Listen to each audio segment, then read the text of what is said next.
67-year-old Sidney Waller was a grandfather from Sale who'd been married for 44 years. His family are still distraught over his death earlier this year. Mr. Waller had been installing a kitchen in the flat next door to one in which his killer lived. On the morning of July the 28th, Cusack called the police saying that he'd killed someone. When police arrived at this address in Withington, they found him behind the front door, covered in blood and holding a knife. Mr. Waller would have had no warning of the attack. Cusack had a long history of mental illness and in the days leading up to the attack had become increasingly paranoid. He'd been working with a number of mental health organisations, but it seems that a number of warning signs hinting at his increasingly disturbed state of mind had not been acted upon.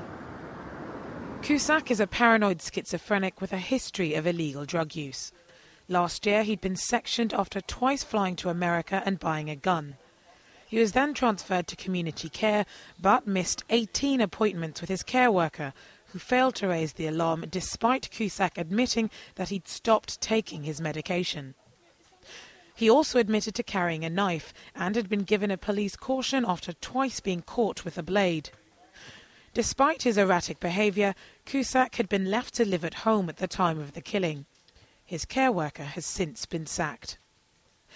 NHS officials have commissioned an independent investigation into the management of Cusack's treatment, and Manchester Primary Care Trust has admitted serious failures in his care.